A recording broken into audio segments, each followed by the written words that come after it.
I think success is an individual pursuit, but I think it cannot be done at the expense of others. It has to also be communal. Mm. Hard work, hard work, that's what they say. Hard work, I earn my pay. Hard work, do it every day. Well, welcome once again to another Work Ethic podcast. And I am connected today with Sarah Page, which I am so excited to catch up with. She's an old friend, kind of at the like, let's say the LinkedIn profile. She's a graphic designer. She's a muralist, visual strategist, done a lot of work actually in for-profit and as well as nonprofit. I'm going to let you kind of jump in to flesh that out, but it's so good to see you. It's been way too long. I'm really glad that the podcast is giving me excuses to catch up with old friends. And so I'm really glad you set aside some time to do this with me today. But why don't you, Sarah, why don't you just jump in and like introduce yourself a little better than that to everybody? Just kind of, yeah. Sure. Yeah. Thanks for having me. I'm so excited that you have a podcast. So am I. It's been so fun. I feel like you should just say things more publicly all the time. I'm trying, although I don't know that everyone would agree with you about that, but I'm doing my best, right? Yeah, I think your introduction was pretty good. I would say that's the easiest way to understand what I do. I often introduce myself as a graphic designer and an artist. Mm-hmm. So everything that encompasses. I'm a sole proprietor. I just officially established Sarah Page Art as an LLC business. Uh-oh. Yeah. Nice. In process. So I do anything and everything that creative, in the creative field. So mostly illustration and graphic design. And then I also paint. And the visual strategist stuff is a very specific piece of what I do. But yeah, just a general creative. Which I will tell you okay. So for those listening, just real quick, we usually do this toward the end, but what's your Instagram handle? At Sarah Page Art. Okay, SarahPageArt. So all y'all need to go follow that. She's really good. I love I love having you in my feed at all. Like, it's like you're watching your kind of art journey. And I remember you kind of going like, all right, I'm gonna start getting more serious about this and just watching it along the way. Like, so for many people don't know this, I've like tinkered with art my whole life. I've been like a natural artist that never does anything with art because you're super artistic. Do a bunch of other stuff. Mm-hmm. I have the ability, but I don't have like something like the commitment to keep it up. Like So I'm in here in my office and I have piles of these old sketchbooks and I wish I still had the discipline to do it. And I do have discipline. It's just, I'm doing other things and maybe haven't made time for art, but I like live vicariously through watching you. I like some of the murals you've been doing. I'm like jealous. Like, I wish I was doing those things sometimes, but I'm like just happy you're doing it. But yeah, y'all go follow her, Sarah Page Art, right? Mm-hmm. Got it. Mm-hmm. So let's do this. You and I, it's been a long time. So I like want to hear all the things, right? But why don't let's try something. Do you remember how we met? Oh, probably the lake house. Yeah. Yeah. So that was a long time ago. Probably. That was like 8 or 9 years ago. Yeah. That was like 2011, 2012. I think it was 2011. What do you remember? Do you remember anything specific? Do you remember like the very first time ever? Like, yeah, so coming to the lake house I'm just curious what is in your mind, what you remember. I remember coming into the lake house. It was probably Wednesday night. Mm-hmm. I'm sure there was like it was a home church. Yeah. Okay. Yeah, so it was a home church night and it was a bunch of you crazy lake house people there. I think Ryan invited me. Ortega? Yeah. Yeah. Okay. Yeah, because I met him at the hub. Okay. Because I was doing Hula for Happiness and working at the hub. So he invited me over for lake house night. And then I just remember the discussion being really good. And I remember there being a very diverse group of people there. Pretty sure Kim was there. My Amara Latoya, I think, was there. Cliff was for sure there. So just a really unique, smart group of people. And I was like, man, I want to know them more. And fun. We had a lot of fun too. I think we ate food, and then if it was a Wednesday night, we definitely ate food. And had a rich, there was probably like a couple homeless people there too. So I mean, it was like it was just very cool. It was a very cool night. I don't remember what we talked about, but well, all good. A lot of times people have these vivid, so like, people will be like, no, I remember I came in your house and it was hot as hell and you fed us rabbit that you raised in the yard or something. You know what I mean? Like there are people that have like, they came on a particularly fun night or someone got stabbed or, it's like, there's these stories. So I'm always curious, like, what was it for you? There was a night where Heather was doing, she was drawing blood from people at one point. She was like learning to be a phlebotomist. I had a bruise for the longest time from that. Cause I was like, yeah, draw my blood. And I was like, you're not good at this. I'm like, these people have needles in their arms, like for practice. I don't know what's happening. Yeah. And you also had a booth from Chili's in the kitchen too. I still have that actually.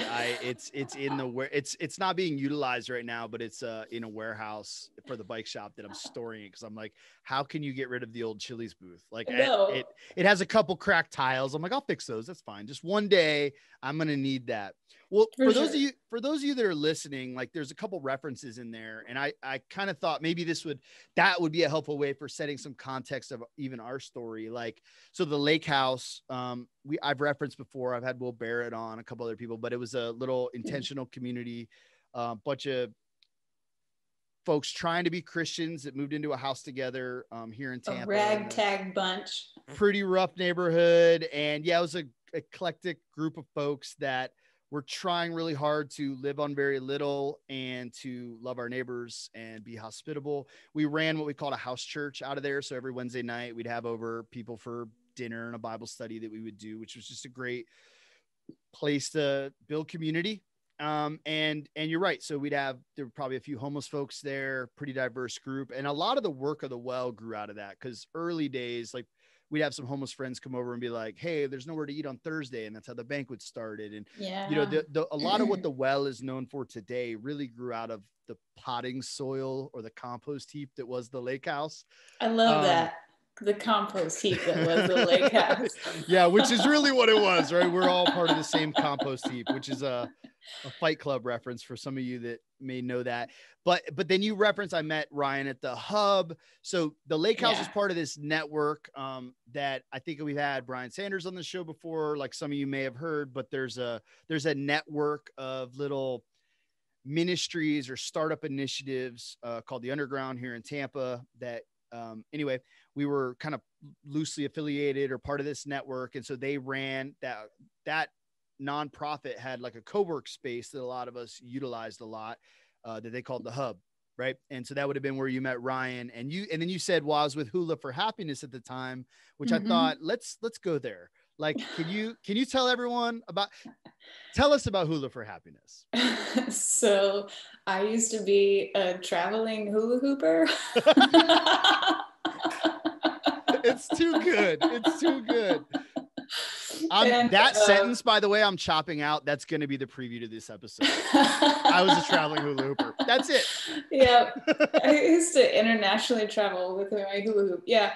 So Hula for Happiness was my friend Carissa Caricato's dream. Oh, she's Carissa Williams now.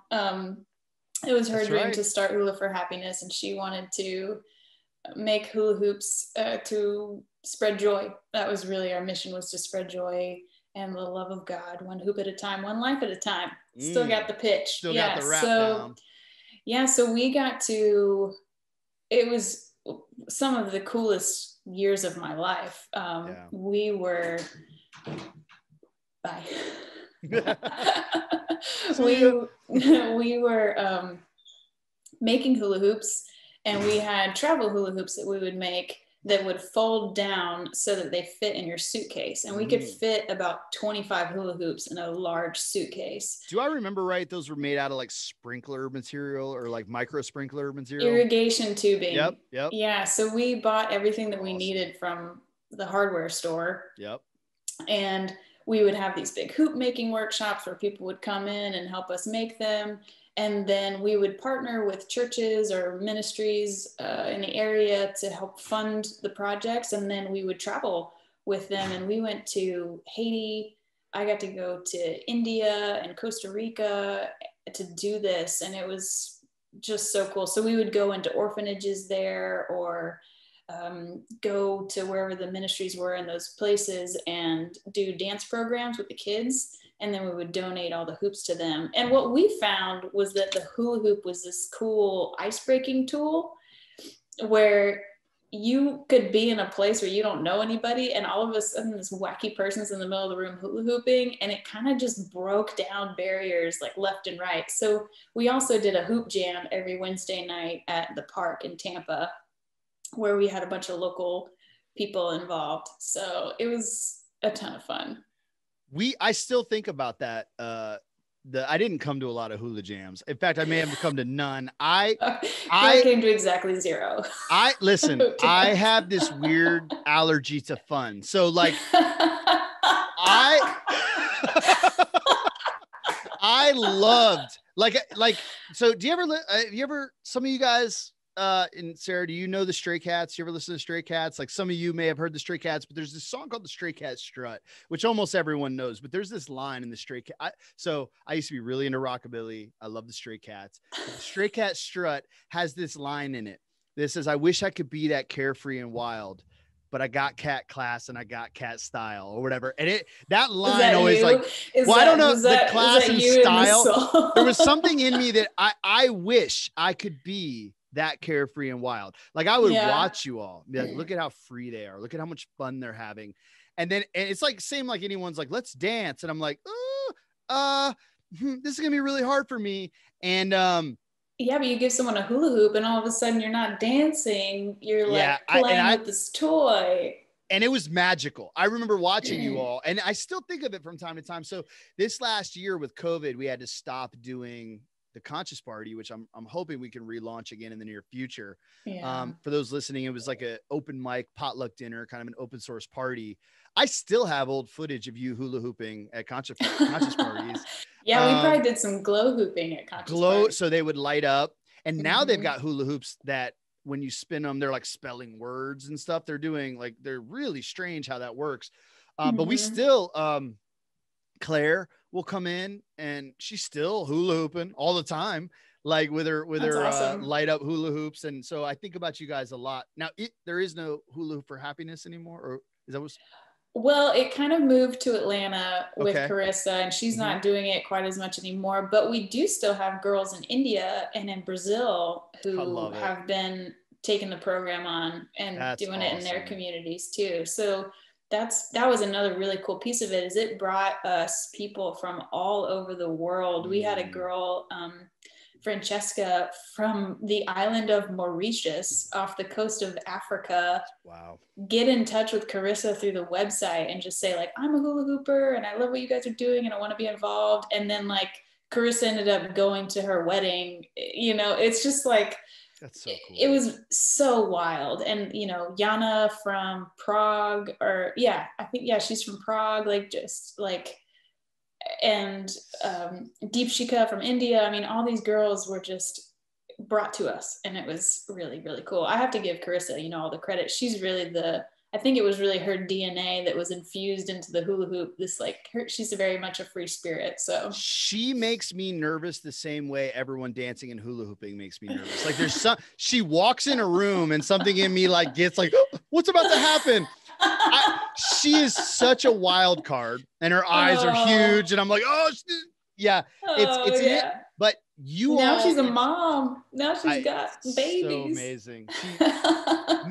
She'd be really good at that. I imagine. So, I'm curious if you made any, so like, you know, so I want to ask you a bunch of questions about your work and your relationship with your work and things, and we'll get into all of that. But I am curious, kind of jumping ahead, just based on this, you went to Haiti, Costa Rica, India. I'm curious, just from some of my own travel and observations I've made traveling, like if you have any lessons or observations just from having like a small sampling of places around the world, and maybe in relation to work, like things you saw that inspired you in your own work, or that ways that people worked. So I'll just give you an example for me. I spent some time in El Salvador, and I remember being there, and there was a couple, like, well, a lot of stuff. There was just things that we take for granted, like say power tools that a lot of folks didn't have. And I would watch people cut through something with a handsaw. But the thing that sticks in my mind is I remember seeing 4 men on the side of a river loading a dump truck. So they have a dump truck and they have shovels, and they are loading a dump truck with shovels of sand from the side of the river, throwing sand up over the side of this dump truck. And I just thought, how on earth, like, can, you know, just, and they would just be there working all day to fill this dump truck. And that kind of thing, like, stuck with me forever. Right. Like anytime I want to complain about something, I remember these guys shoveling this dump truck. I didn't know the guys. I saw them across the river. It was just like, I never forget you guys, you know, and I'm just curious, like things you may have seen, memories you may have. And if there isn't, that's cool. But I'm just wondering if anything stuck with you from those travels related to your own work. Yeah, your story reminds me of when we were in India, we had to paint their like community hall area, and they're like, oh, you're an artist, you can paint. But it was just like, you're just painting a room. So it wasn't like it required any major skill, but the materials that they had to paint with, I mean, the paintbrushes were just not like, they would have never passed as like a paintbrush. This is not a paintbrush. This is not a paintbrush. I don't know what this is. This is like some feather hair. Duster. Yeah. It was like, there was no structure to it. It was just like this mat of like hair on a stick, basically, that you're trying to get a smooth wall painted with this. Like, this is impossible. And the paint itself was almost like, it was almost like cement mix. That had some pigment in it. And I remember being frustrated by it, being like, how are we supposed to do this with this? And then being like, this is just how you do it. This is what you're given, and this is how you have to make it work. And it was similar in Haiti. I painted that was one of my first murals. Oh my gosh. Really? There we go. See, here we go. Tell us. I like never made this connection before. Yeah, we were at a girl's house, and she wanted a mural painted on her bedroom. I don't even remember what it was. Honestly, I don't remember. It was some words. Some words. Words I don't know what they mean. Is that like, it's Creole. I put a C and an R. Yeah, I feel like it was something with like butterflies, or I don't know. She was a young girl, so we painted on there before. And I just remember thinking like, gosh, this could be so much better if I had the right supplies, and feeling that like perfectionism rise up in me, but then also having to realize like, this is just in the moment, this is what you have to do. So yeah, there was a couple pieces like that. And also the woman that we stayed with in India worked she was a seamstress, and she hired other women to help her. And she had to walk to work every day and cross this road. And I don't, you know, if you're listening, if you've ever been to India, like crossing even a dirt road is like taking your life in your own hands, because like there's no stopping for pedestrians over there. There's like, some wonderful videos of this on YouTube, by the way. Just like, look, traffic, India. They're amazing. We walked to work with her, and like I was nervous. Like I had anxiety just anticipating having to cross this dirt road to get to her building. So obviously I survived it, but it's too good. Yeah. When did work become a thing that you were cognitively aware of? That's a good question. I remember like one of my first jobs, but the idea of work, the first memory that comes to mind is my dad working. So he was a used car salesman for a while, and he would get home late. And I remember I would always greet him at the door and say, did you sell any cars today? I love it. Which he was probably like, knew that I was going to ask that question. Yeah. Yeah. And my mom always worked too. So I had 2 working parents. But it was always just kind of how it was. So yeah, work was always a thing that I knew that I would have to do one day. But I don't know that it that was probably my first memory though. Mm-hmm. Yeah. Okay. So hold on. Cause when you started that, and by the way, not everyone can probably see you did one of my first jobs, and she did but what did you, cause you went from that to dad was working used car salesman. Did you say what that was? No, I didn't tell you what my first job was. I was like, wait, I missed it. All right. Go.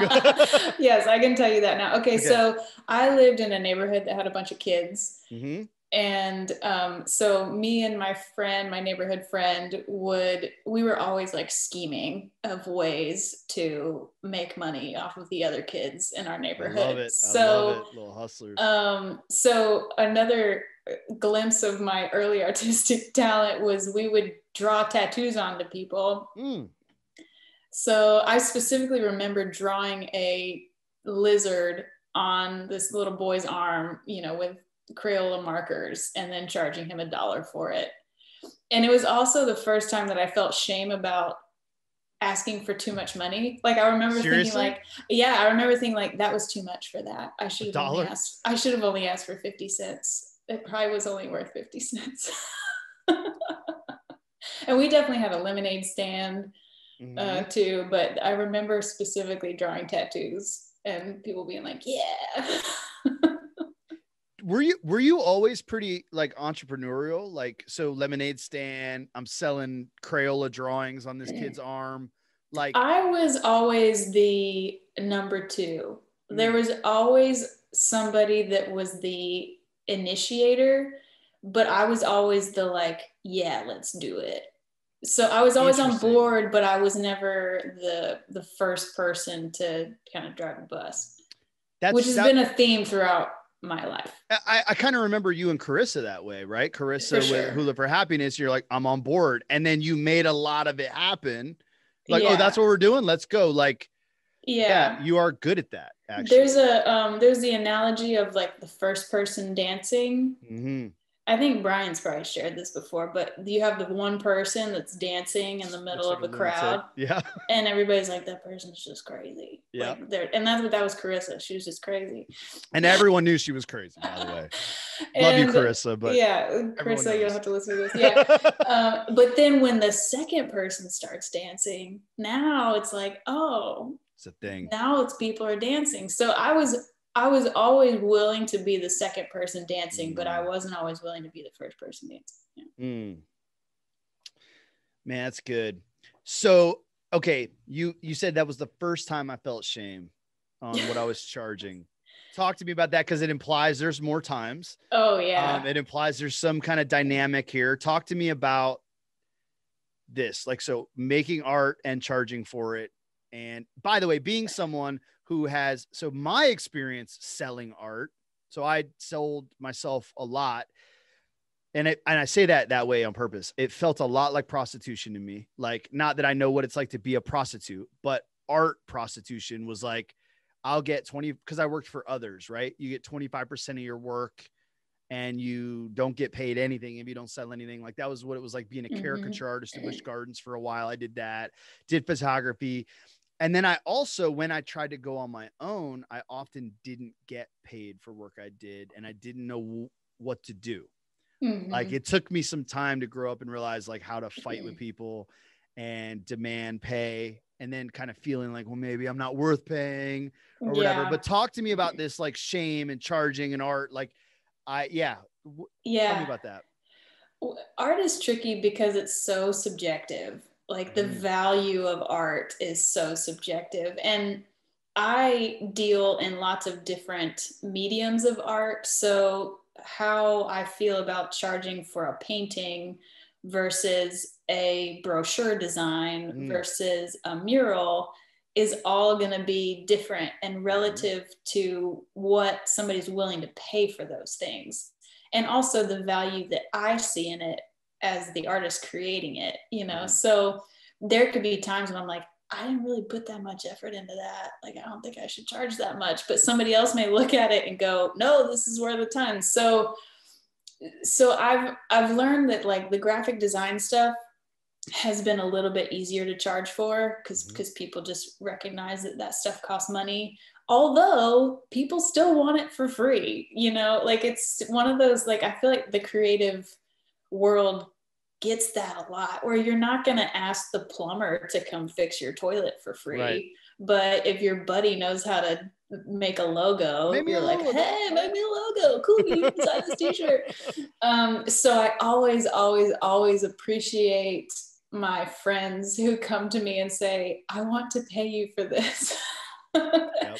So, because that's very affirming. And I also try to hook them up too. It's like, I'm not going to charge them what I would just charge some stranger off the street too. And I've learned too that relationships really play into what I'm willing to charge for things and what I'm willing to work a little bit less for, and the shame or whatever I feel around that. So it kind of varies. It just all depends. I think where I still struggle is with more fine art stuff, is figuring out what to charge for like a painting. So that's probably why I haven't actually done much of that, because I'm just like, I don't know, that's scary over there. I don't want to figure it out. Now, and there's one more thing. One more thing about that, is that I also feel like art should not be that expensive. Like, which is probably the wrong thing to say coming from an artist. Like, I don't agree with the fact that this painting is $500, but that's what people are charging for. But I think it's not fair. So I am my worst enemy. Yeah, because if we're talking about a painting, I kind of think $500 is a very cheap painting. Personally, like, I don't know what painting we're talking about, but I'm like, that's a low number actually for a painting. And I don't know what metrics you use, like, for, like, this is the problem, right? Like, what's fine artwork? So there's like concept, execution, material cost is not huge, right? It's capacity to develop those things. I think that's why I like public art, because I want art to be accessible for everyone. Yeah. So I want the people who have the money to pay for it. So like, get the corporations and the businesses out here, get them paying for the art, and then make it accessible for everyone to be able to appreciate. And that's where fine art kind of misses the mark, is it's only accessible to the people who can afford it. So. That's right. No, I actually, man, there's probably some really good lesson behind that. 'Cause you're right. It's like public art becomes easily accessible. The homeless guy can sit and enjoy the mural that you did on the building that he lives next to. Right. And it's like, you could get paid, like, you get paid well for doing a mural. Right. I had a muralist buddy, he's from Birmingham, just visit the other day. And he's getting offered, I don't know what's normal, but he's like getting calls constantly. Like, hey, we'll give you $12,000 to do this wall, $10,000 to do that. And he actually, it's funny because he, anyway, we don't need to get off on his story, but he's finally made it in town as like a known muralist. It's getting calls all the time. And he's like, I'm going to leave town now. Like I don't think I want to do this anymore. It went from like, I love making art and I'm getting paid for it, to like, now people just want me to paint on everything in town. And so I'm going to go move out in the woods for a while. I was like, that's interesting. I need to talk to this person. Yeah, he could send you some work for sure. Yeah. Yeah, he's like, I don't want it anymore. He's passing it on to other people. And that's really interesting. It is, but I think it's a little more of like a soul searching. Like, it is not a vocational decision. Like, it's not like there's another job he's going to go get. He's like, I don't think I want to do this for a while. Which happens, I think. But like it's interesting, because you're right. Fine art is very exclusive. Now, have you done much commissioned fine art, or I do a painting, and if you like the painting, you can buy the painting? Yeah. Most of my commissions come in the form of graphic design. That's right. Yeah. I've done a couple fine art commissions, but I also hate those. I don't like doing those. I would rather, like, if it's, because it's usually friends coming to me, and I would rather just give it to them for free. It's my own thing, but I kind of feel like you can't afford what this is going to cost. That's right. So I would rather just give it to you. Let's not insult me with a number here. I'm just going to give it to you. Trust me. You don't want to pay me for this. But like, so I actually it's funny. I have a buddy that came to me recently and said, I want you to do this portrait of a family member for me. And I can do that. Like, I'm capable, But I'm like, literally, I'm like, well, I don't have any of the materials. I'll have to go buy them. I have to set aside. And then and I told him then, I was like, here's what keeps happening. For those of you listening that want to call me and ask me for something, this is what keeps happening. And it's not just art, it's like life. Like I want to be valuable to the people in my life. And so they say, hey, can you help me tile my shower? Can you help me? Can you make this drawing for me? Can you help me come up with this, whatever it is? And I'm like, yeah. I want to help. And then time passes and I kick myself and I'm like, I don't have the bandwidth to do all these things. Yeah. And I need to say no. I should have said no. And so when this person came to me and I just told him, I was like, I want to say yes. I want to do this for you. But let me tell you about 2 other things I wanted to do that they fell through the cracks because I said yes to too many things. And I actually have a pretty full plate.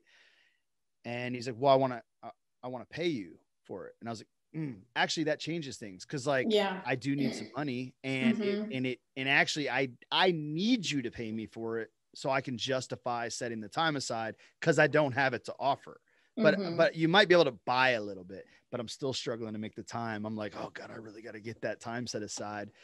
Yeah. I mean, cause it's like your time is worth something too. Because the $500 painting you're talking about, in my mind, from what doing art with caricatures and most like highly skilled jobs is about $60 an hour in my mind. Like I just, in my mind, like if you want me to come draw at your party, it's $60 an hour. Right. Well, and I'm like, okay, well then a $500 painting is like an 8-9 hour job. And I'm like, that's how I would like factor it. If I was just like, oh, how long did it take me? And then what, like, how much of myself did I put into it? Whatever. Anyway. And I don't know, but I'm like, $500 seems reasonable to me. Yeah. You should charge more. You should stop feeling shame. I think I know. No shame, but double all your prices and then see what happens. Right? I have artwork in a gallery right now and the gallery takes 40%. This is the prostitution thing. This is where I was like, why are you getting this cut? Yeah. So I don't get the $500, you know, I price it so that I get like what I would be happy with getting. Right. So and then they're to mark it up. Yeah, but it's part of the cost of having the space on the wall. You know, the particular gallery I'm a part of is a nonprofit, so it supports other artists in the community. So I'm okay with that. And that's kind of just the price of doing business, which I understand. Yep.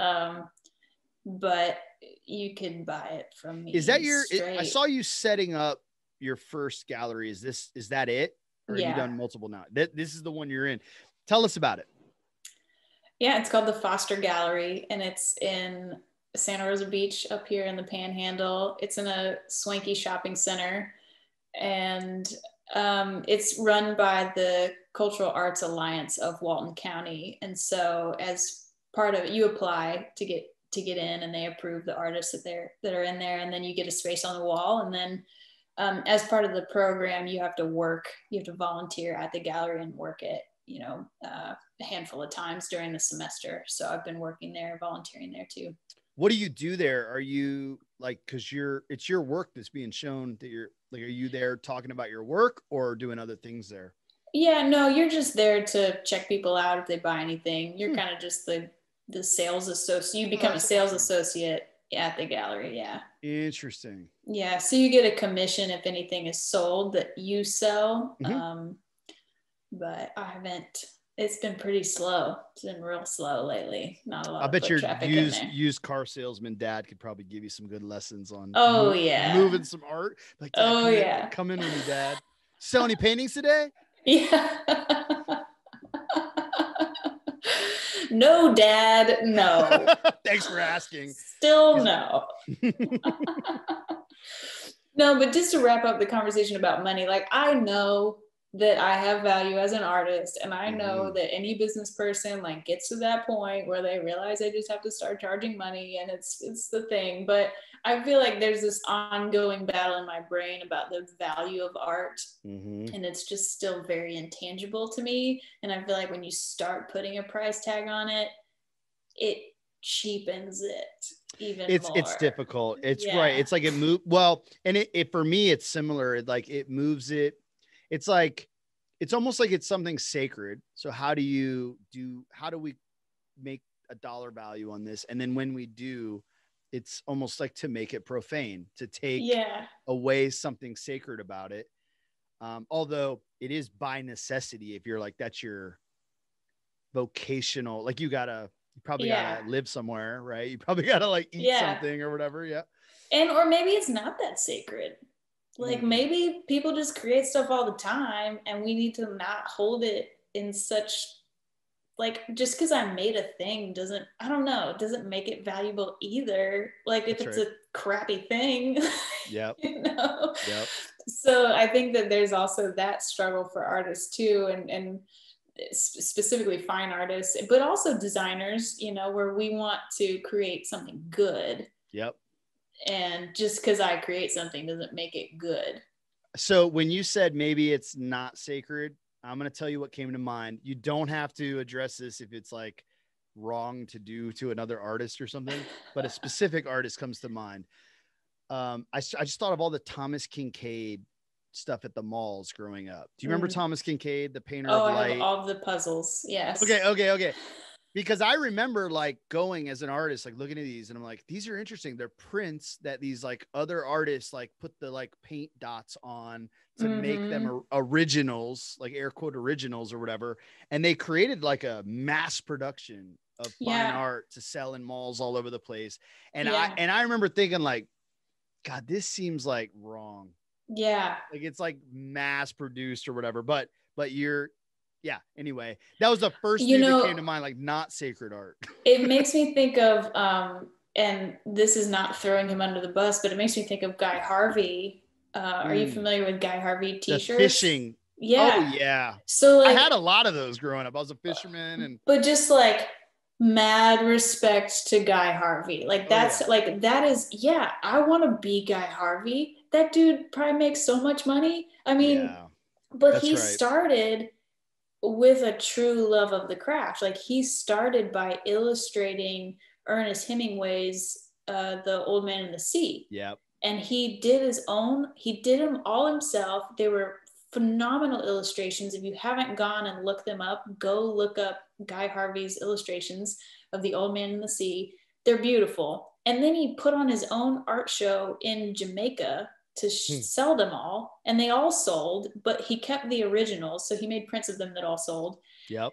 And that put him on the map. And so people started to recognize him as this fish artist. And then he said the thing that took him over the edge was he started licensing his artwork. And really? Is that how he ended up on all the t-shirts? Yeah, he started licensing all of his illustrations and paintings. And so it took him far and wide and multiplied his footprint everywhere. And so the guys, and then he's also like a marine biologist and loves the ocean. And so it kind of complements what he already loves. So I mean, if you can license your work, I think it's awesome. You know, there's definitely like the whole sellout mentality, but I think that's, it's interesting. No, you're wrong. You're not right. It's like weird holding that up to the Kinkade example. I'm like, no, you're right. Guy Harvey it probably is very similar. So it's probably unfair to do that to Kinkade. I just have this thought in my mind, but you're right. Guy Harvey, like I had a closet full of those shirts. I wanted all of them. And even as an art, I would lay the shirts out on the bed and draw the bass off the shirts. Like I used to use his artwork to learn how to draw fish. That's amazing. He would I was like, love that. I was like, Guy Harvey was like an artist mentor. He doesn't know it, but I was like, man, he's so good at this. He's so good at this. Yeah.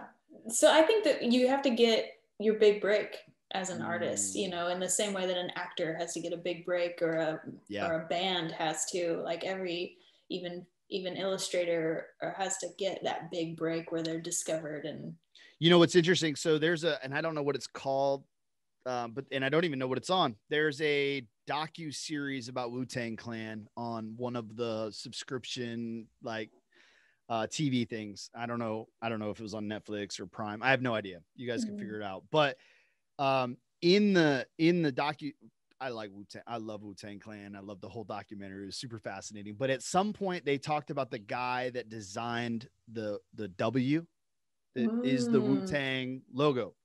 And it was like they paid him $500. It was a dude that drew it. And I remember Erica saying like, man, that's not fair. That's like, he got ripped off. And I'm like, actually, that's really good. He got $500 to draw a W.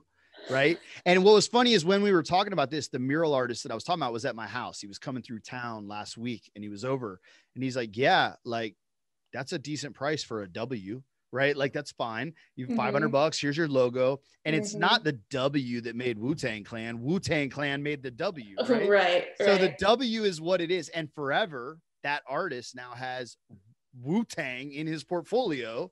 Right. Like, my buddy, this artist is like, you should see all my other letters. He's like, yeah, just use Wu-Tang, like sell letters. Like, you should see my Z. You should see my Z, man. This one's going to be like $1,200.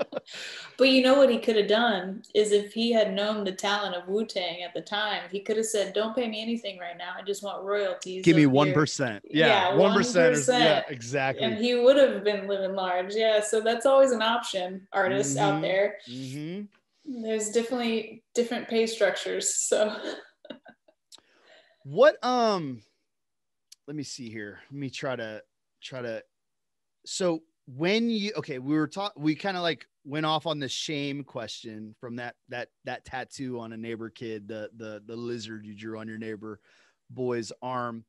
And then, so you did a lemonade stand. Talk to me about some other early work. Was it all art? Was it all being a number two? What were maybe some jobs or whatever? Just talk to me about some early work experience stuff. Yeah, I've had a lot of jobs. I think my first like actual working job was at Moe's. Welcome to Moe's. Welcome to Moe's. Yep. I was a solid 14 years old. Nice. And then after that, I worked at the Gap. And I really loved working stock at the Gap. I would show up at 5 a.m. and help them unload the truck and then unload the clothes. And then they were like, oh, wait, you're 15 and this is technically like against child labor laws. Yes. Yeah, probably. So but I was like really mad about it because then they made me come in at 6 a.m.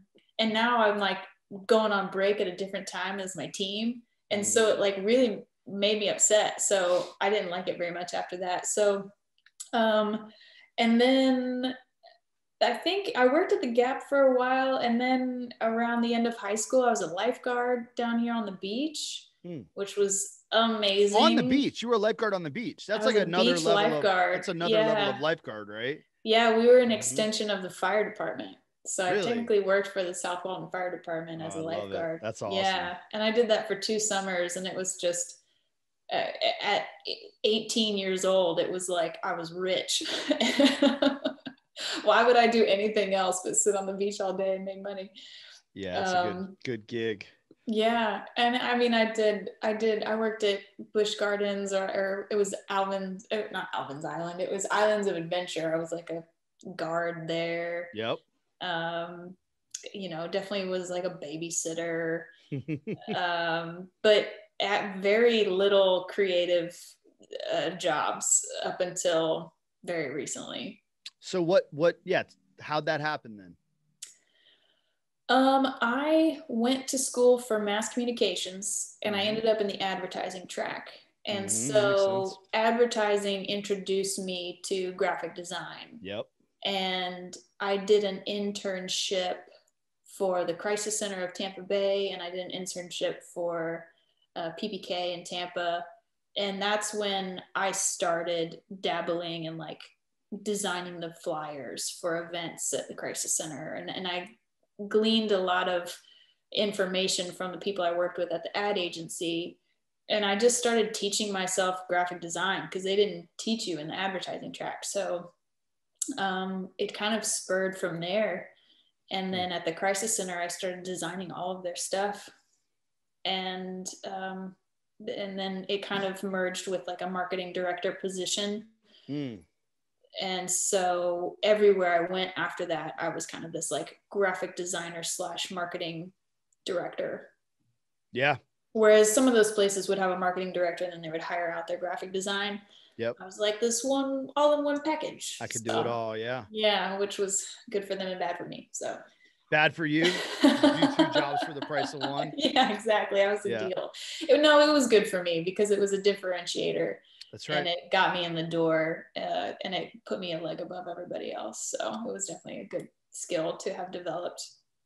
So one of the things I've seen you doing, I don't know, I want to say recently, because I guess all of this in the broad scheme of things is recently, right? But is these is it called graphic note taking? Is that what it's called? Like where you're like, oh, it's graphic recording. Recording. That's like the technical term for it. Yeah. Just so for those that don't know what it is, tell people what it is, and then just tell me about that experience. I just think that's the coolest thing in the world, and the closest thing to like.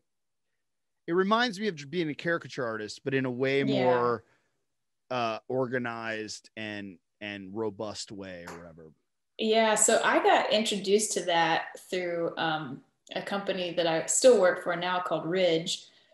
But it's graphic recording is basically live note taking during a meeting of any kind. It can be a conference, it can be a workshop, it can just be a talk like this.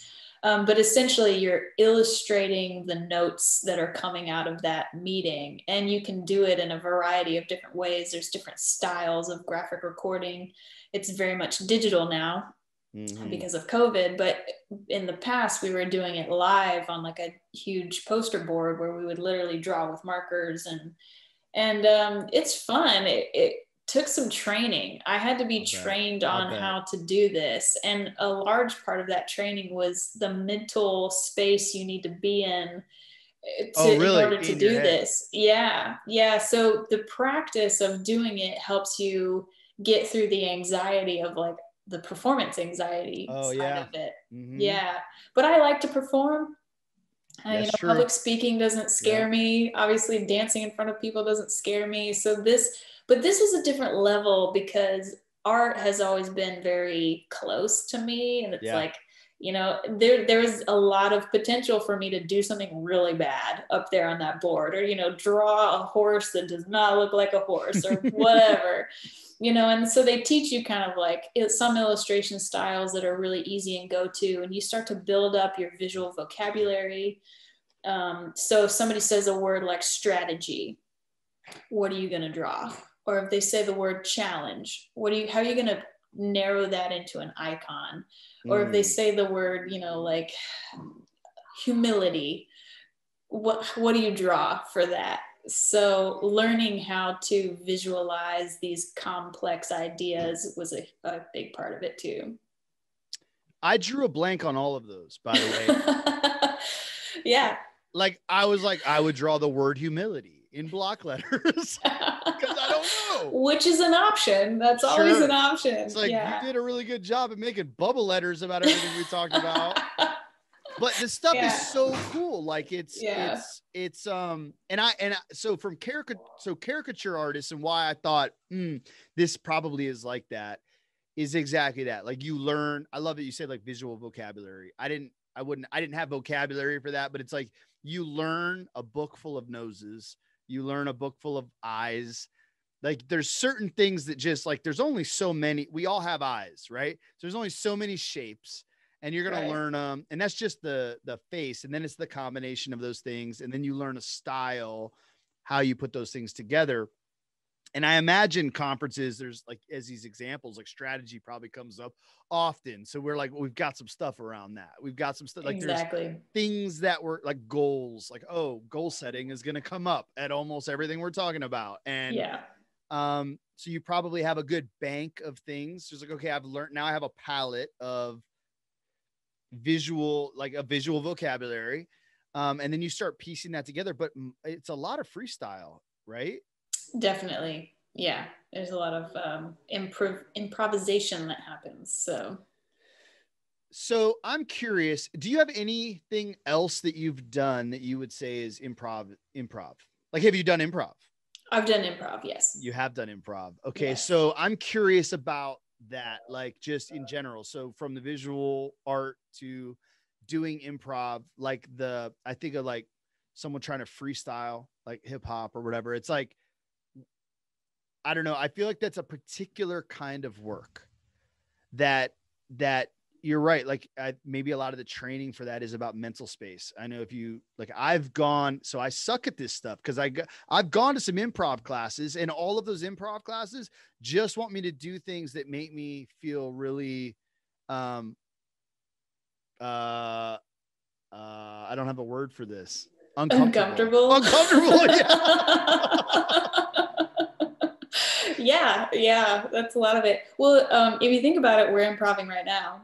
So I'm good at improvisation in real life, conversationally. Like I actually love the chaotic. I love the unexpected. I love having to figure out what to do in real time.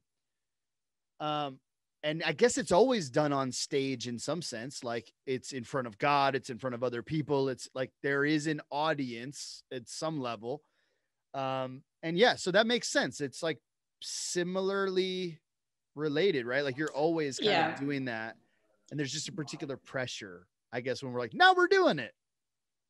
Yeah. The thing that I learned, one of the biggest lessons of improv is yes and, and I'm sure a lot of people have heard that, where and improv is very much a team sport. So you're never improvising alone. You're always riffing off of your teammates, and the best improvers make their fellow performers look good. And so in order to do that, they say something, and it could be the most ridiculous thing you've ever heard, but you're like, yep, that's what we're going with. And I'm going to add to that. Yep. So yes and is always happening. And yes and is such a crucial conversation tool. Yeah. Because you notice when you're talking to somebody, if they start negating everything you say and start disagreeing with everything you say, it just shuts you down. And so what you want to do, I'm sorry, my family's talking in the background, but that's just what we're doing. Bless them. It's all good.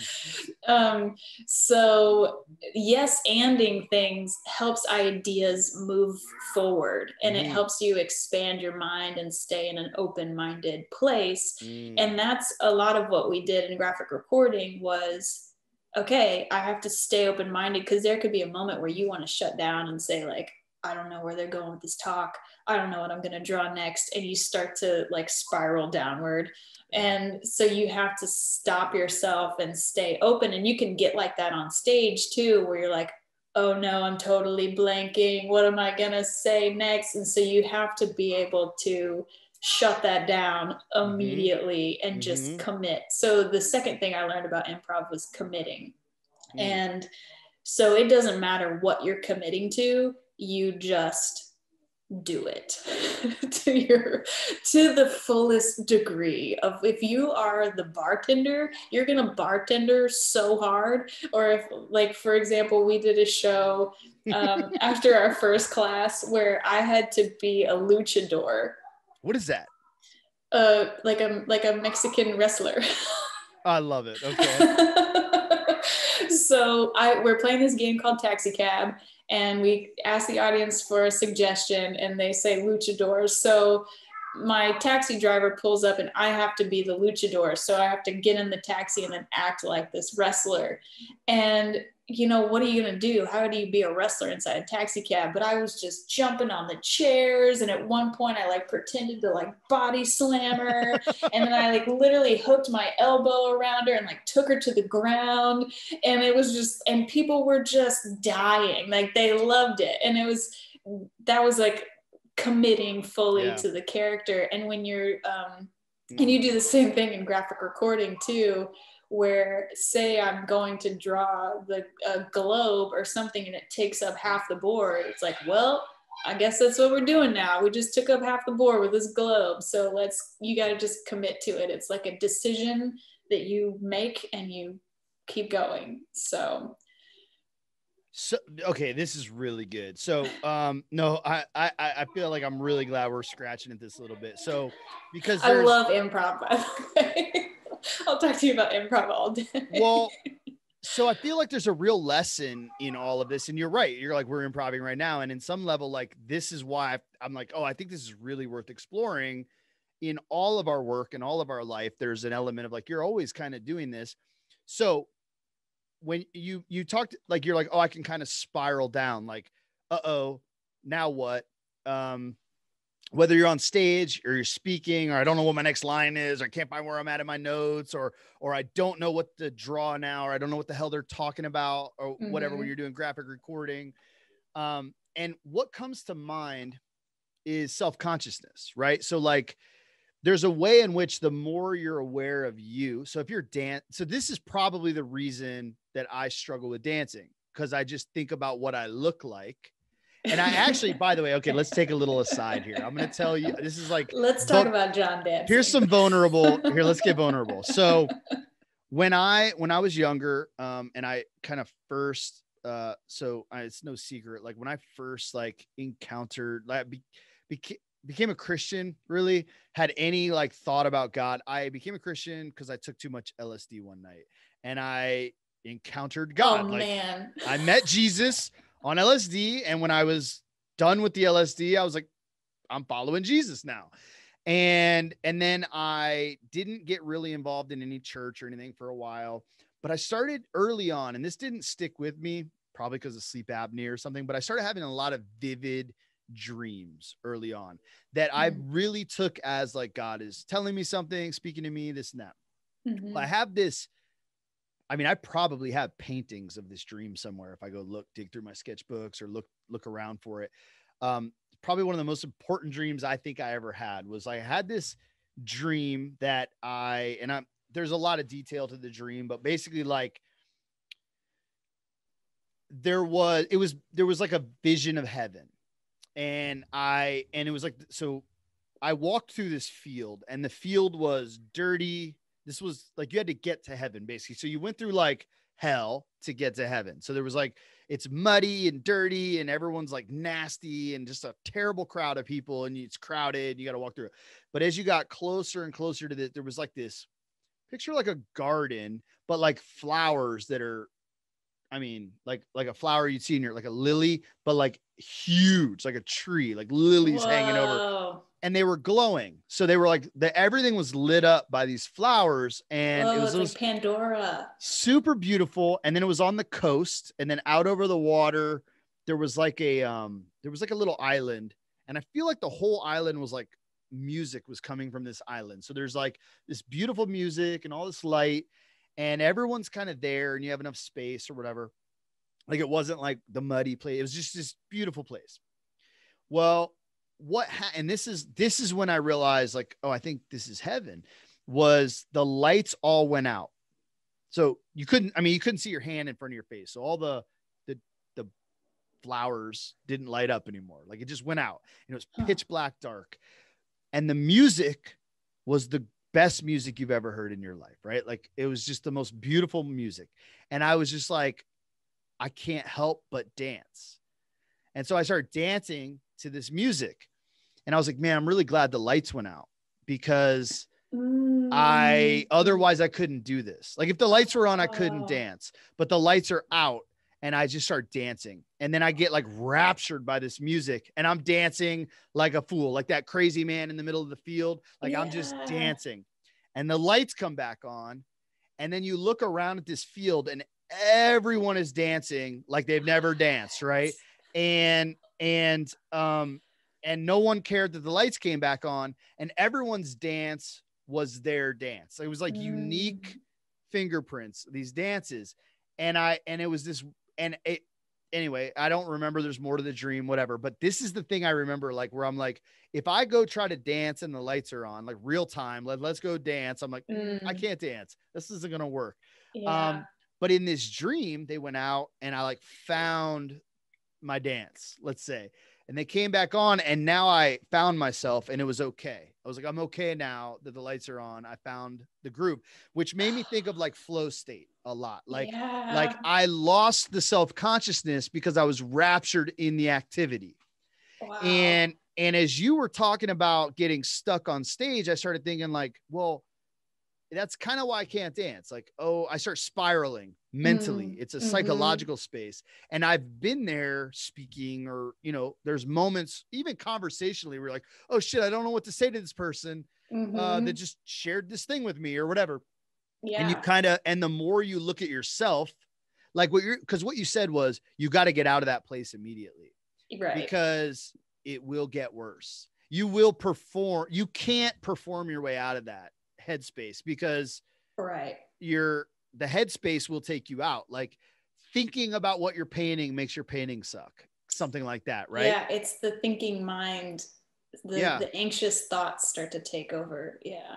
And you contrasted that with like, you just commit or decide. And I'm curious, like, I don't know if something like emerges there for you. And I actually was wondering about flow state itself. Like you paint, you do a lot of art, you have done improv, like, the experience of going, I lost track of time. I didn't stop to eat. I'm in love with what I'm doing. And in some sense, one of the attributes of flow state is a loss of self-consciousness. Like that's one of the things, like, oh, you forgot yourself. Yeah. I would say it's almost required for sure. Talk about that a little bit. Yeah. We got into flow state. I actually learned about it through hula hooping.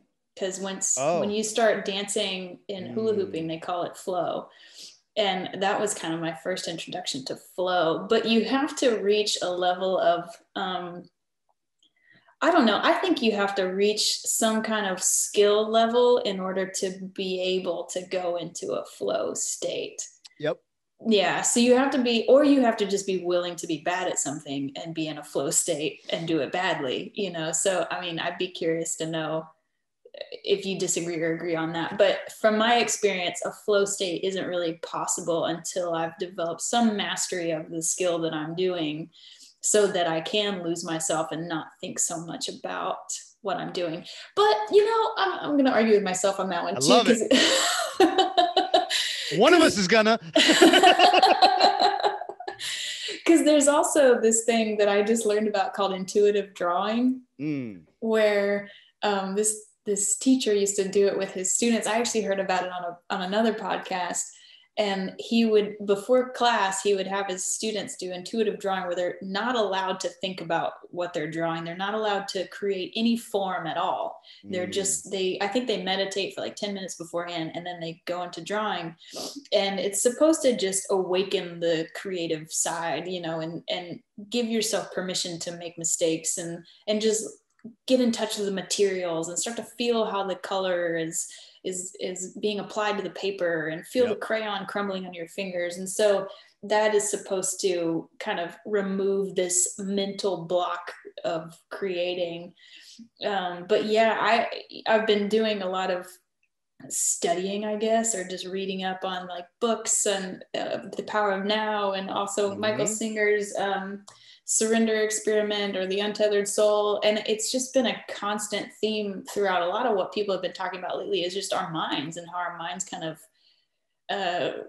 take siege of our lives if we let them. And so flow state is this beautiful place where the mind is not really participating. So flow state has been harder for me with art though. Really?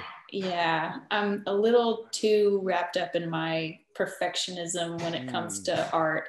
Once I get to mural painting though, hold on one second. Yep. Okay, we were having a basketball lesson, then I had to shut down. I had a feeling I knew where you were going. I was like, this is not going to go away anytime soon. Well, it's funny you walked away. I was like, I'm going to get to watch her scream. I thought you. No, okay, so you had a hard time getting into flow with art.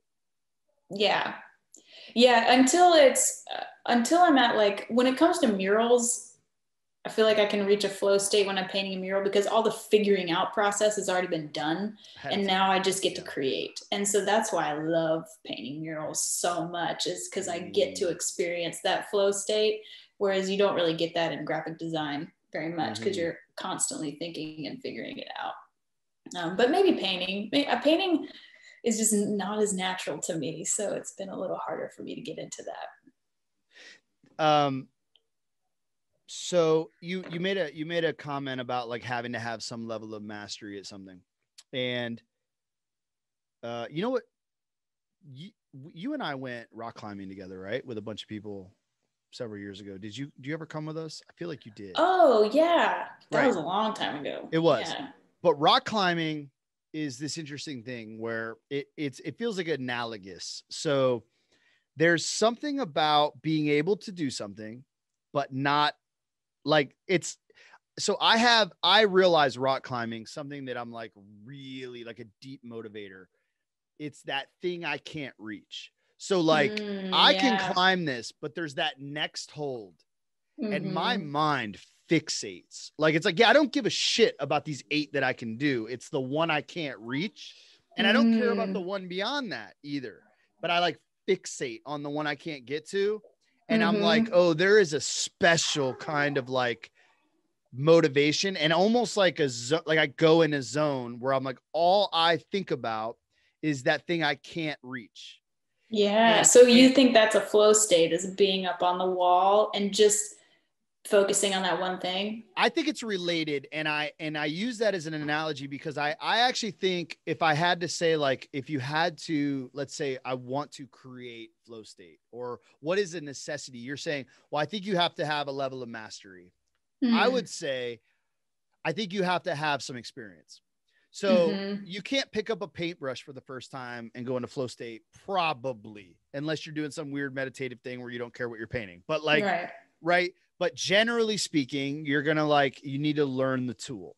But once you have a little bit of skill, like I know how to use the tool. And this could be just writing a story. Like you've learned how to write and now you're writing something or whatever. It can happen in lots of places, but I feel like you want to be situated between I'm good at this.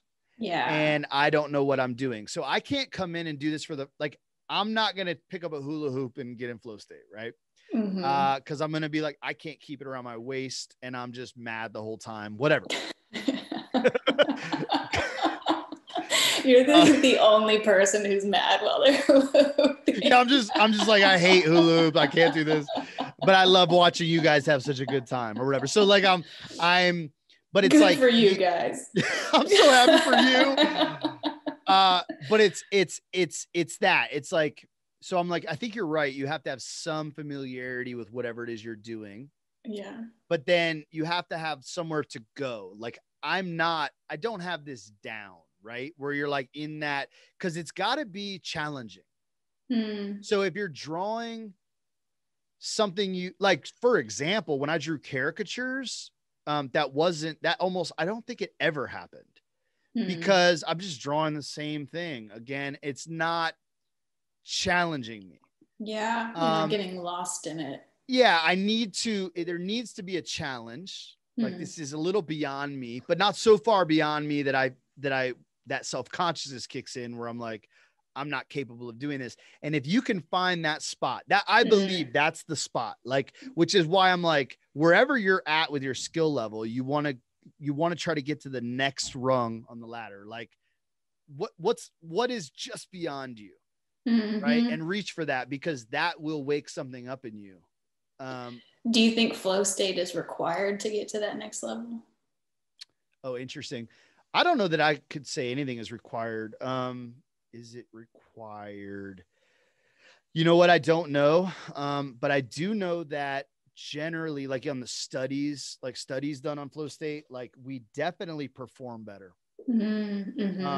But at the same time, so I talked to a guy on here. I'm trying to remember. I want to say it was Ian that was talking about like what you don't want with flow state. So he's like, flow state is wonderful and you can accomplish things you couldn't otherwise do, especially if you're like, picture like you're trying to do like you're riding a bike and doing tricks like freestyle tricks or something. Like there are things that you need to hit a zone to be able to do some of these things, and they'll like take you beyond what you're normally capable of because you aren't self-conscious, because you dropped a lot of the baggage you normally carry around.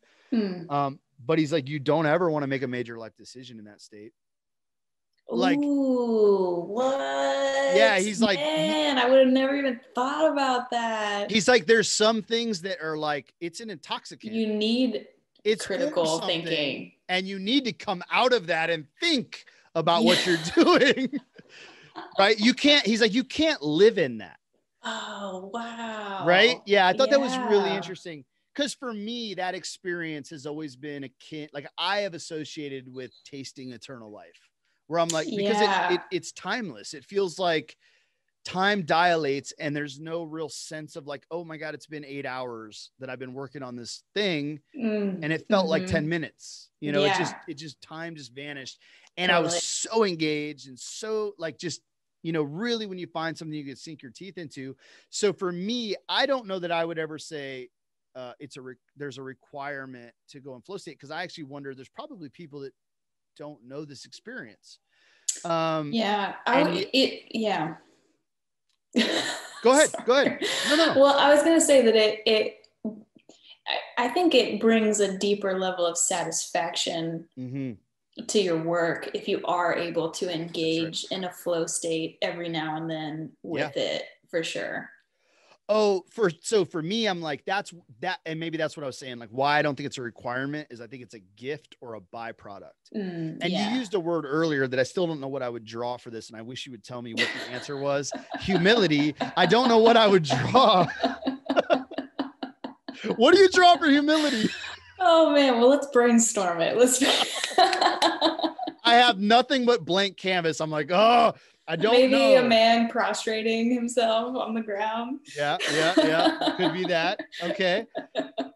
Yeah. See, maybe somebody kneeling. Yeah. There's 2 more. That's 200% more than I came up with. So, but like humility as a virtue, I would say is probably something that's a byproduct of doing something else. Like that's right. You can't pursue humility directly, right? Yeah, it's weird. It's like, I'm going to be humble. Yeah. I don't think it works that way. And flow state is like, you can set the stage for it, but it's almost like something happens to you. Something gets a hold, something outside of yourself grabs a hold of your attention, right? Yeah. It feels that way, like the presence of God, or like, you know, whatever you might want to call that. It's like something you could set a stage for it. But so that's why I'd be like, I don't know that I'd say there's a requirement for it, because I actually think there's probably some of us in such a mental condition that that's not a possibility. Right. So I would hate to be like, well, then you can't do it. Like whatever, you can't do this thing you wish you could do or whatever. But like when you were talking, but I do think it's related to what, and this is why this all kind of emerged out of you talking, like you were like, you can't get self-conscious. You got to like get in a certain mind state. So we have some tools we can use for that. Yes. But you have to commit. So you have to, and this is what stands out to me on the theme of work ethic. I'm like, so I think a decision, you have to decide to commit. And decisions in my mind are centrally important. Like, you're deciding who you're going to be, what you're going to do, what you're going to accomplish. And it is, if I say, just like earlier, I was like, I want to say yes to these things where I should have said no, is like to decide. By the way, I just think this is a really cool etymology thing. Like incision is to cut into and decision is to cut off. And so like, it's like, if I decide to order this meal, then I decided not to order all these other meals. Right. Which is why a lot of us are paralyzed by making decisions. That's right. I want all the things, right? I don't want to say, because to say I will do this is to say I won't do, like I will live in Tampa means I won't live in Orlando. Correct. Yeah. Right. Yeah. And if I decide to do this other thing, I'm saying no to something else. And so for you, it's like, well, part of what I hear you saying, you're saying no to is self-consciousness. What you're saying no to is saying no to this option that's in front of you or whatever. But I actually that's why I wanted to scratch at this. Cause I was like, I think there's so much there. To like, almost like it's almost a philosophical statement. I think you're making like, and like, just, I don't know whether it's relationships we decide to be in or not be in, like all of our life decisions and like the direction we go take commitment. And then what comes next in my mind is sacrifice. And I'm sure I'm wondering what this is triggering for like outside of the context of improv to the rest of your life, but like it's related, right? Totally. Yeah. I mean, I think a lot about committing to a field of work, even committing to a job, you know, at any, like, I feel like now at any point in time, we could just decide to go in a completely different direction with our with our work or our career paths. And that is crippling. I've struggled with that so much. I would almost rather somebody just tell me what I'm supposed to do. You like being number two. Yeah. Where are we going? All right, let's get there. All right, here we go. I'm a good soldier. Yeah. But of course, you know, when I'm in there, I'm like, wait, I don't actually like this. I want to do my own thing. So maybe that's less true than I believe it to be. So I've been really struggling with like, does it matter what you do? And, you know, the idea that just picking a direction is better than not, you know, being paralyzed by not choosing a direction. So just get the ball rolling, and then you get some momentum, and then just start to steer it, like steer the rock down the hill, but just push it off the hill. Like if you're if you're listening to this and you don't know what direction to go in, it doesn't matter. Just pick one and you can steer from there, you know. Like I remember being crippled with choosing my major in college. And like it felt like the gravity of the world. It's the end of the world resting on this one decision of whether I should do PR or advertising, which are different careers, but the education you're going to get is going to still benefit you regardless of which direction you go in. So, you know, it's like, I think decisions are really important, but I also think that they're not as concrete as you think they're going to be, unless you're choosing to marry someone. I think that's a pretty big decision, or choosing to have kids. Those are obviously lifelong. Don't be in flow state. Don't be in flow state. Pump the brakes right quick. Count the cost. Well, but what you're saying about a vocational decision, so I think you're spot on correct. Like your advice to anyone listening, like that's stuck, because it's like not deciding is a decision. And and one of the things that I just repeat to myself and other people a lot is the decisions that we make are making us. So if this, by the way, today's a great example of this. So I normally get up and go to the gym, but we just started this Friday morning kinship that we're doing. And I'm not sure if I can go to the gym and make it in on time for that. So I decided not to go to the gym, which means the decision was don't go to the gym. That's fine.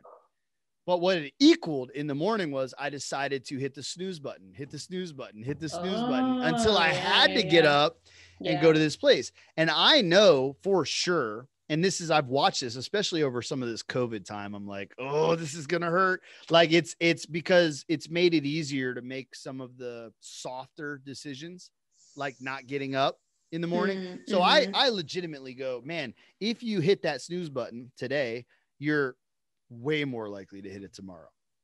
Yeah. Because you're actually a different person tomorrow. Like you're shaping yourself, you're conditioning yourself into something. If you decide to do the hard thing, you're stronger. Like you conquered the little battle you had, and now you're stronger when you face the next one. And similar to what you're saying, like, I just think, man, if we get paralyzed by not making a decision, or you said, I want someone else to make the decision, that's a decision, right? Like a lot of us do that. We export, like, why don't someone else tell me what I should do here? That is a form of making a decision. There's like regardless of the decision we're making, it's like the mode with which we make it or whatever, like how we go about making a decision. And I think you're right. I'm like, anything is better than being stuck in that place, because it's very similar to what you're saying about being on stage and going, uh-oh. And it's like, you could do that existentially with your entire being, right? By just being paralyzed, like the weight of the world hangs on this. And it's like, yeah, I mean, you could decide, commit, and then, like you said, steer it as it rolls down the hill. I like that. It's like, you just make more decisions. Like you could jump into a vocation and go, I immediately regret this decision. And it's like, okay, cool. Make another one. Yeah. Right. Then quit and start something else. Make another decision. That's right. Yeah. Yeah. There's always a third option. Somebody told that to me once. They're like, if you're deciding between two things, like always ask yourself, what's the third option? Yeah. And that it helps expand your mind to not be so caught up in the decision itself. Yeah. Now, I know you were saying, she said, I've been wondering lately, does it matter what you do? And then you led into someone being kind of stuck in not doing. But I want to come back to that question, not in that context. Like, does it matter what you do As in, like, I'm just curious where you're at, what that you said. I've been asking that. Is it particular to not doing something, or is it like, well, if I do this or that, and does it matter? Does it really matter? I think I'm in the mode of like, it's less about what you do and it's more about how you do it. Mm-hmm. Mm-hmm. So it's more about putting your full self into your work. You know, if there's something that you're doing that you really just don't connect with, you know, maybe that's different, but thinking about in this present moment, what can I do to connect with this? Yeah. Or how can I fully invest in this to make this something? Like it's like, I know a lot of people say like, it doesn't matter if you're mopping floors or if you're the CEO of a company, but like sometimes it does, you know. So if you're something you're doing is like sucking the life of you, right? That, you know, I'm still thinking it through. Like, how much does that matter? But I think if you did start to invest in the how, then the what would develop. So this is so good, and actually, I would say is centrally why this podcast exists. So the work ethic emerged from, I think, the phrase sucking the life out of you, where like people would say like this soul sucking job or whatever. And it does something deep in me where I'm like, man, I think we're built to work. We're built to produce and create and do. I think it's a gift. And the idea that like our toil now, knowing a lot of people in poverty, I recognize sometimes you just have to do something for the economics of it. And you get into toil, purposeless toil that is so, and I get it. So it is a bit of a privilege to be able to think about how we do it or whatever. Like some of us don't have the freedoms, but in what I would say, how we're intent, like as what is human beings are created for, I'm like, you're created to work and you're created to produce and do, and you have something to offer, value to offer to the world.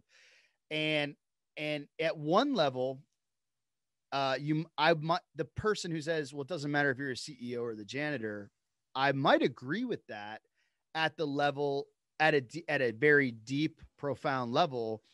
But I think it does matter, like if it's a soul sucking position. And I think, so you said, you familiar with Simon Sinek's TED Talk? Sure. You know, Simon Sinek, Start with Why. Yeah. It reminded me of that because it's like another layer to that. He's like, why? He goes down to how, the why. What?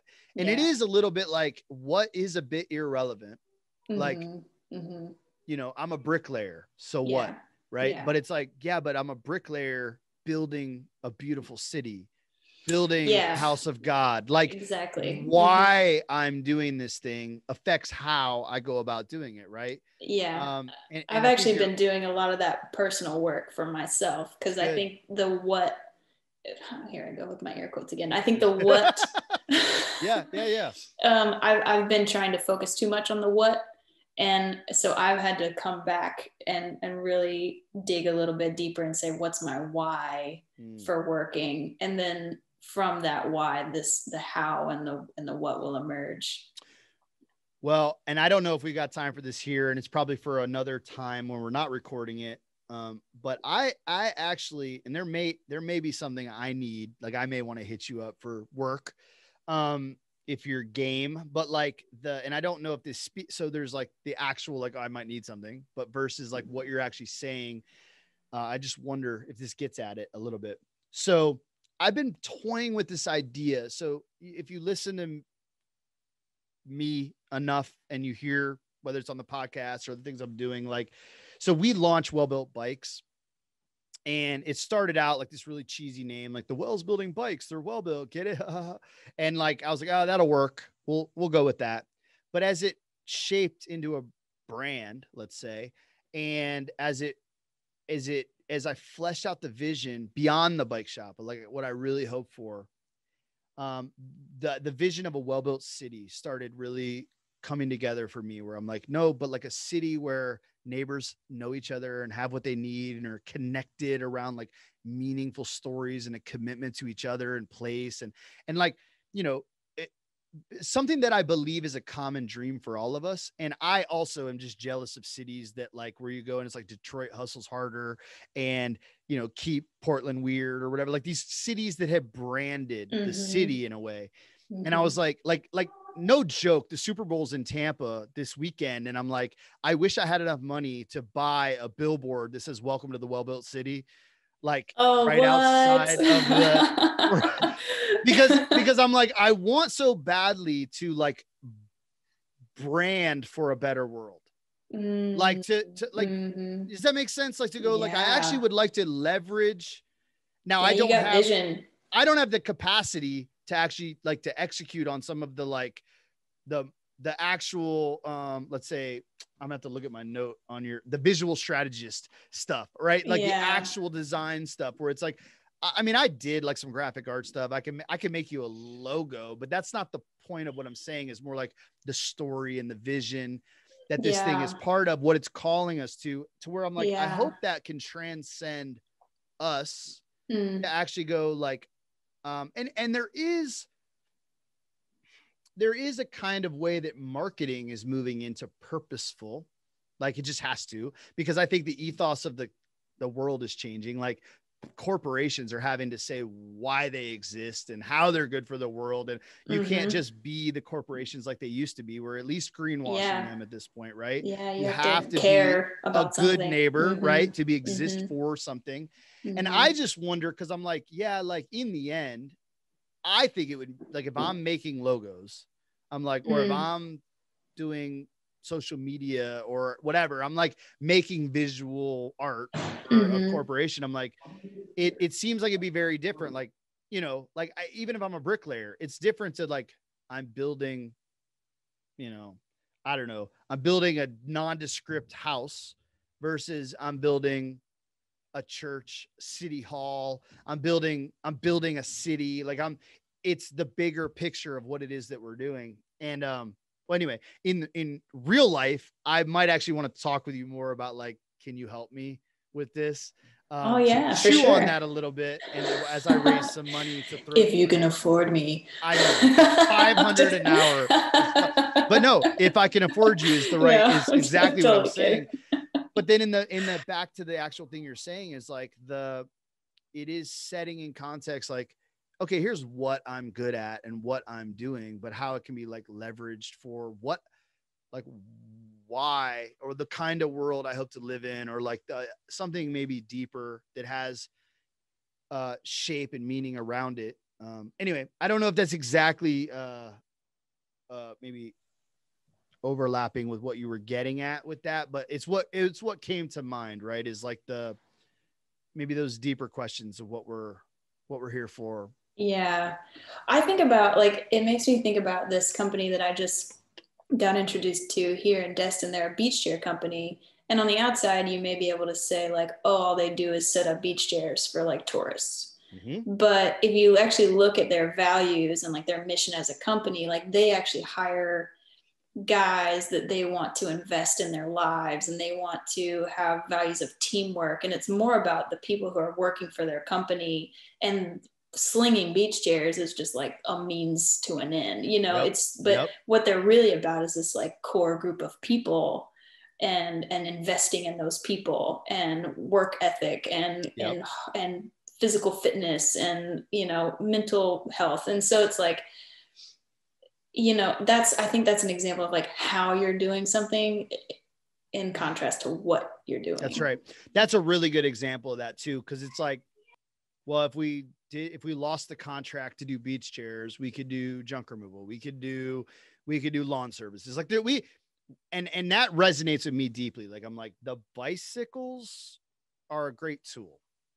Yeah. And they're a tool that overlap with a lot of things we care about. Like, they're ecologically good. They're good for your physical health, mental health. They build community. They're a common ground between the rich and the poor. Like, they're a really good tool. And there's a lot, but I'm like, I mean, it's not about bikes. Right. Right. Yeah. Like that's kind of beside the point. Like any tool will do, but oh, that seems to be the best one available to us. Right. Yeah. It was the exact same thing with hula hooping. Like it Mm-hmm. wasn't about That's hula good. hooping. That's right. It was about building community. It was about, you know, Yep. breaking barriers. It was Mm-hmm. about being free and having fun. Like we could have done it with anything, but Yep. hula hoop was just our tool, you know, and I would love to do that with art. You know, I want art to just be a means to how I, you know, want to help the environment or want to bring people together to inspire them to help the environment or change their behaviors and that sort of thing. So that's really the direction that I want to go with it. It's like my making art that's cool is not my goal. I want it to like inspire people to do a thing, or I want it to push them in a direction. So well, nothing does that like art. Like art really has the power to shape culture.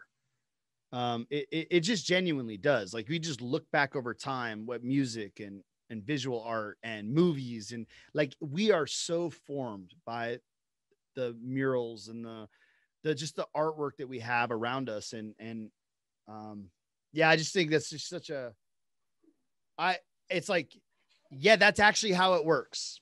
And you actually can do that, right? Yeah. I heard a quote recently that was talking about like the human species, and they were saying like the differentiator of humans is we're a cultural species. Like we have culture, we do have music, we tell stories, like we, you know, we express ourselves in creative ways. Yeah. So I'm curious. This is a bit of a segue, but I don't want to not ask you before we run out of time. So I try to ask everyone, how would you define success? Oh my gosh. These are those questions that I wanted you to give me ahead of time so that I have a chance to prepare. Okay. No. It's more fun this way.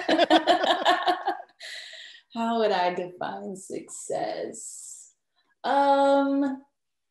I think success is when you are becoming the best version of yourself and helping those around you become the best version of themselves too.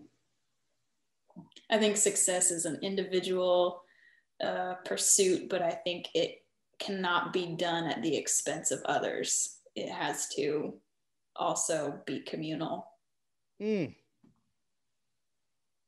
Success is an individual pursuit, but it can't be done at the expense of others.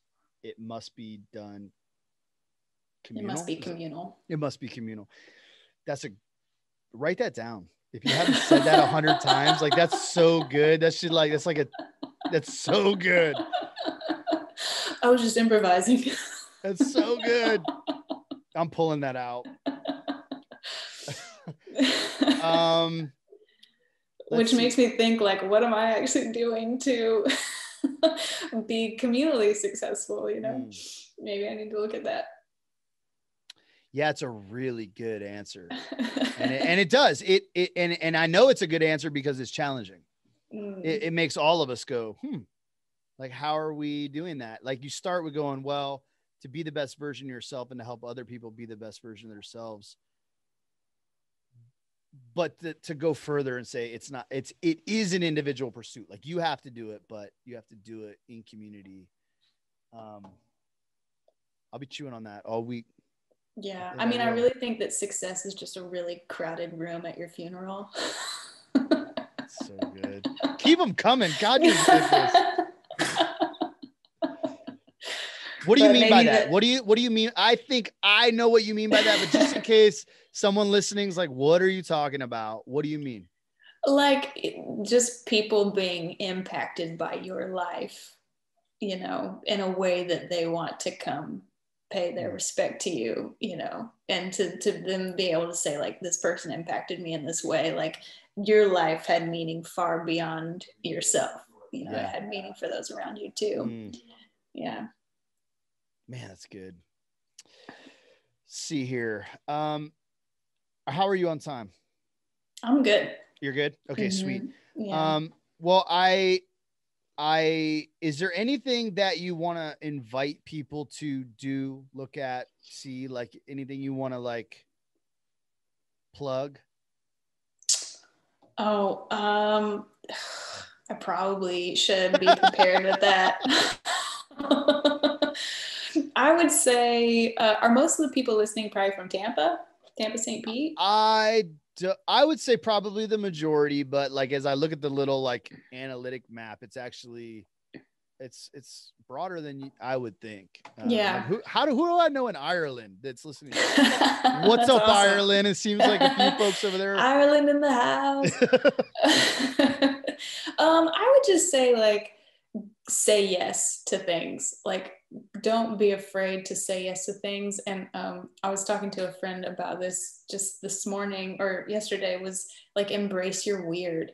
Like get real weird. Like stop being so self-conscious and just start getting weird, because that's really what's going to differentiate you, and it's also going to clue you into what brings you joy. And when you can tap into those things, then you can really probably start being that best version of yourself. Yeah, that resonates actually. Like it's weird. Like I feel like I'm not weird enough. You know, I will confess, like, I don't think I'm nearly weird enough, and I need to be. Well, that's what I was going to say. Like when you say get weird and what comes to mind about being weird, I'm like, I don't think I'm that weird. Yeah. But I don't. And I'm like, but no. You are in the sense of how you engage with the homeless community. I am weird in a lot of ways in my lifestyle and value set, right? Like it's like I'm not typical.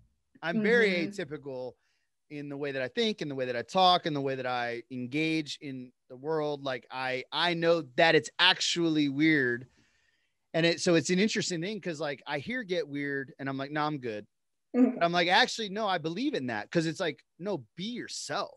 Yeah, the lake house was real weird. Like be that's true. It was just home. Like it was super home. You're right. It was a little weird. It was a little weird. Yeah. But I'm sorry to interrupt you.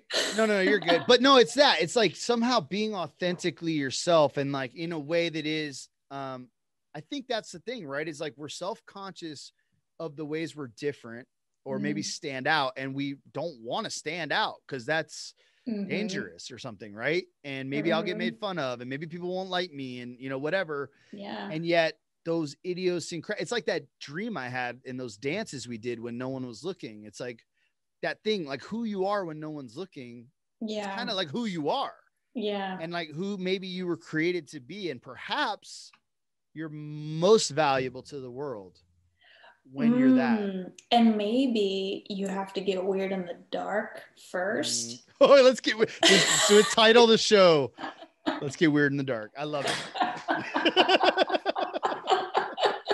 Yeah, take that in whatever direction you want to take it. But like, you know, maybe you have to embrace your weird first before maybe you want to show it to other people. Like you have to be comfortable with people rejecting you. Like you have to be comfortable and love yourself and your weird idiosyncrasies. So what was the process for you? Hold on, I feel like that's too big of a leap. No, let's stay here for a minute. So that seems really right to me, but because there's something like you have to, so there's so much in what you just said, like to love yourself, to let yourself be who you are. Maybe it is easiest to do it in the dark, right? But then like to jump to like be okay with criticism. It's like it's connected to loving yourself, but that's quite the feat. Like it's like I could just put myself in the shoes of a listener, like, easy for you to say, Sarah. Look at your art. It's amazing. Everyone loves what you do. Oh man, I cared far too much what people think of me. Of course. Yeah. Do you? Oh yeah. I mean, who doesn't really? But I mean, yeah, but trying to care less about it, you know? Yeah. Well, and it is true. Like I try to practice not caring, you know, like I do think I care less than most people around me. Because I mean, I like there's a very deep way in which I'm like, I really don't care. Like I am in my mind, like playing for an audience of one. Like, I don't care what you think, what your assessment of this is, but I can't dance in front of you. Like that's, so it's like it's true and it's not true, but it is actually maybe in certain arenas it's true. Yeah. So a couple episodes ago, I was talking to Melanie Hicks. It's a great episode if you haven't heard it. And she's working on a book. I think the book is called Incongruent. It's about to come out, but it's actually, and I found out on the show, she was publishing this book and she's like, yeah. And it's kind of about our relationship with work and vocation. I'm like, oh, let's talk more about that. That's perfect. And she talked about this like overlap of something you love doing and something you're good at, as like a thing, like finding your vocation or calling. And I pushed back on that. I was like, I think you're right, but I feel like there's another circle that needs to be part of that, which is like something like duty or something the world needs it. Yeah, that's a good way to say it. Like something the world actually needs, right? Just because like this is the example that comes to mind. Let's just say there's things you could be good at and really love doing that that you just, no one wants you to do and you shouldn't be doing, right? Like that's all of the examples I have are like, I shouldn't really echo here, but you can use your imagination. We're picking up what you're putting down. But I'm like, no, it's got to be something valuable, something the world needs, something that serves some greater purpose or whatever. Yeah. And we were kind of talking through that, but I was like, I said, well, talk to me about duty. Like, because there's some things that I do because it's needed, like because it's right, because it's good. And I don't like doing it, but I don't think liking doing it matters. So for example, I'm a major introvert. People don't read that because I'm enthusiastic and assertive, but I want to be alone always. Like I really like being alone, but I also like one-on-one because this is the closest to alone, right? Yeah. Like I don't want to mingle in a party ever. So I'm an introvert. I don't like being with other people, but like I'm never alone. Never. I'm always with other people. I lived in community and whatever. But it's like a lot of times it's like, yeah, I do the thing because it's right or in lines with a value or something like that. And I was like, I don't think enjoying it matters that much in the scheme of things. And I asked her about that, and her response, I think she answered it really, really great. I've been thinking about it since we spoke. She said, well, it depends where that duty comes from. So if it's like mom and dad want me to do this, it shouldn't, I don't believe it should factor in. She's like, if I have a sense of duty from within, like my conscience says, do it, then like, it doesn't matter if it's enjoyable or if you're good at it. Like you do it because it's right. Like people are starving out here. You better get some food, and you might not like doing it. You might not be any good at it, but you should probably do something about that. Right. And that really resonated a lot. And it took me too long to say all that to circle back to the thing that you were saying. You can help me do that because it was related. I was like, and it was like where that call comes from. Yeah. Right. So what other people think or those kind of things, it's like, it isn't a matter of something you want from me, but something maybe God wants from me, or I want from me, or conscience wants from me, or however you want to frame that, depending on your framework, whatever. Yeah. Yeah. It's almost like if this doesn't please you, like it doesn't matter because it's going to please the next person, because this is something that I have to do. Like if you're trying to get a book published, if you don't want it, fine, but it's going to get published somewhere. Or, if you know deep down that convincingly that this is what you're meant to be doing. Yeah. And we were talking about being weird. And I think that there is once you get into business and like the business sides of things, sure, there is a level of like, you have to be likable in a way, but you really only have to be likable to your audience, but nobody else matters, we were talking about Wim Hof. Do you know who Wim Hof is? Oh yeah. Yeah. I've sat in a lot of ice baths now. Yeah, for sure. That guy is like he's the weirdest version of himself. Like, so he's completely off his rocker. He's completely embracing the weird. And even people who like subscribe to his stuff are like, this guy's weird, but you love him. Like he becomes endearing, and you're like, yeah, that's just kooky Wim Hof, you know? And so it's like, I feel like he's a good example of really like somebody who's just full on living their best life like in the way that they know how. Well, and I love watching people, especially with the internet, like the way that a niche, if that's how you say that word, if the way that a niche thing can blow up. There's a podcast about pens, like writing utensils, and it's huge. Hey, illustrators love pens, right? For sure. And so it's like, it's a whole show dedicated to, or like, which, by the way, the mistake of the work ethic is it's like, that's broad. It's not niche. It's not like, it's not like, oh, there's a whole like cult of people that are like, this is what they're thinking about. Whereas like a buddy of mine started like a Dungeons and Dragons podcast. And in my mind, I'm like, I actually remember thinking, oh, that's a massive community though. I would never want to listen to that. And I think it's going to be hugely successful. Yeah. And it's like, oh yeah, everyone wants to, it's a massive community, right? You like, once you, and it's like, you can find something you love. An arts and environment podcast. That's going to be my next thing. I love it. Well, you should definitely do that. So you got that nice mic there. I don't know where you got that, but you're all set up. I'm all set up. Drop, you got the mic. For my future podcast career. I love it. When is that launching? Next month. Oh, okay. So stay tuned for the Arts and Environment podcast with Sarah Page, debuting in March of 2021. February 32nd. On February. Yeah. February 32nd. Debuting in March. We're going to be paying attention for that. And I will share a link to it as soon as she's out. She has it out. Stay tuned for that. I'm really looking forward to that. So talk to me about the environment real quick before we start wrapping up. I like what, so we've talked about art. Talk to me about the environment.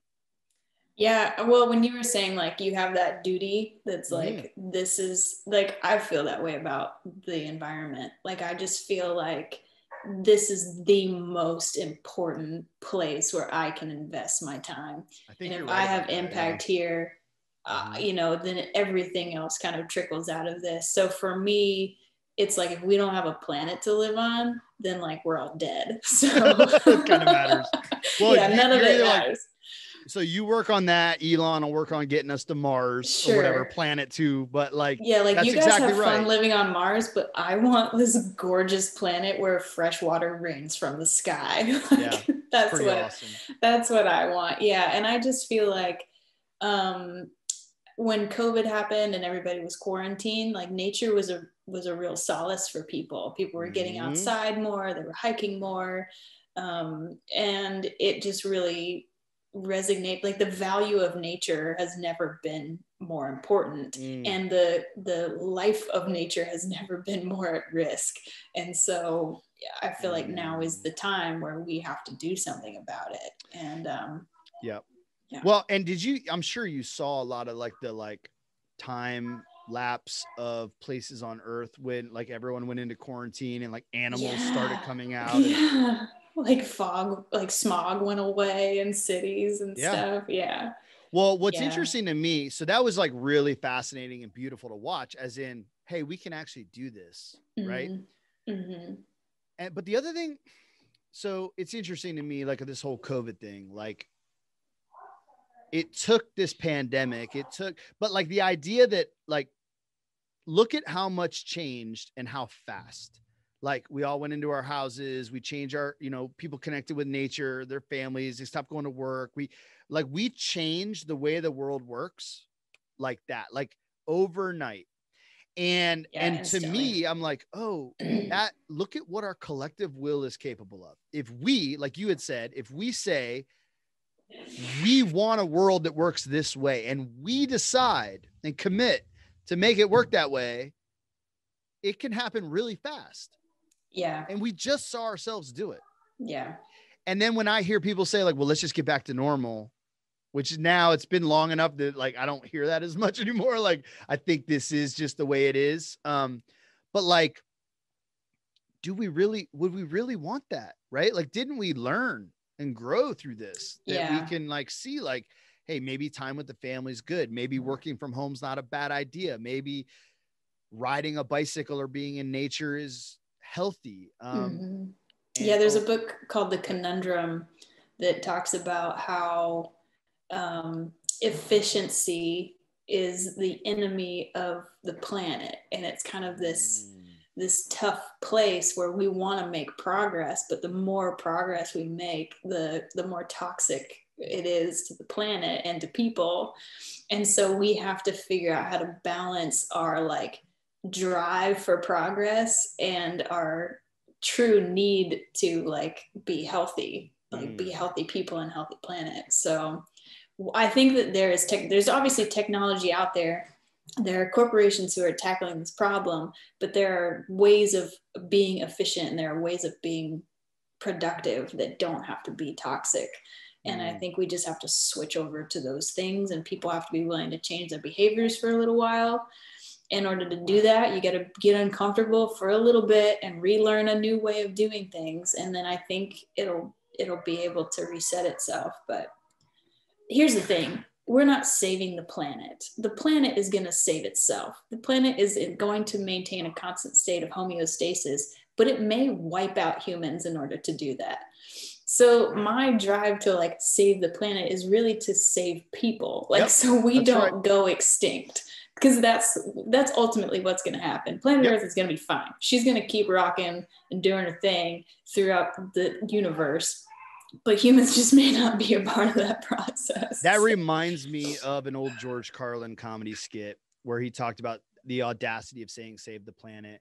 And he's like, the earth will shake you off like a surface nuisance. Oh my gosh. And he's like, and in the end, perhaps, we're all worried about plastic. Maybe the earth just wanted plastic and brought us along into existence so it could be the earth plus plastic minus you humans again. Minus humans. Like, okay, you served your purpose. I have plastic. Be gone with you or whatever. But like, it's right. Like the earth is going to be just fine. Yeah. Yeah. Yep. But it'd be nice if we could. Yeah, the earth doesn't care what temperature it is, Right. Animals do, I think it's animals and people, if we're trying to save animals and people, then we need to sweep up around here. It's getting a little messy. Yeah, we got to clean up. How do you see art playing a role in that work? Oh, that's the ultimate question. Yeah, I mean, it can play a number of roles. I mean, you see any documentary that you watch on it is technically art, but if you're talking about like my kind of art, like, I don't know. I'm still trying to figure that out. Recently, I just learned about these sculptures that they're dumping in the ocean to build artificial reefs. And so I would love to get involved with that. So step number one is to learn sculpture. Okay. Which is not what I currently do. But I mean, as far as like graphic design goes or painting murals goes, there's a mural organization out there called Pangea Seed.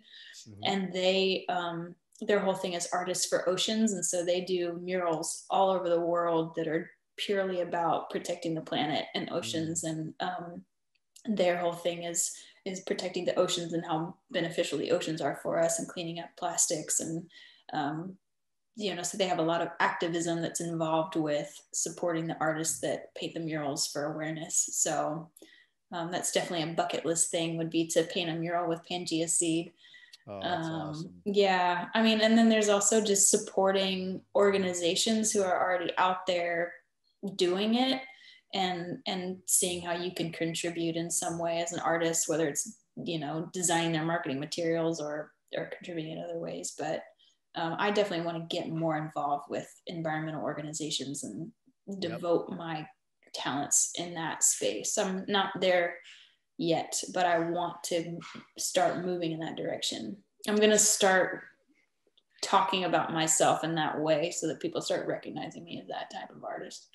So if someone's listening that maybe is in one of those industries, like as you're talking about this, I'm like, I could think of 3 different people I've interviewed that aren't artists, but are really concerned with particularly like the ocean and plastic like that. As you were like talking through that, I'm like, oh, I can rattle off some people. One's an endurance athlete, swimmer. to the ocean and ocean communities, and travels the world talking to ocean communities about their relationship with the ocean. Yeah. You know, one of them's a little more like politically minded, and like the political good God. You know what I'm saying? Activism. There you go. And as I'm talking through, so if someone's listening, it was like, you know what, we actually need artists.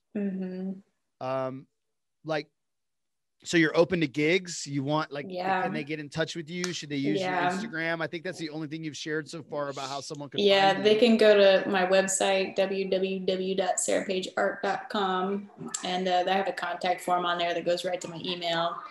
You can also email me if you want, sarah@sarahpageart.com. Awesome.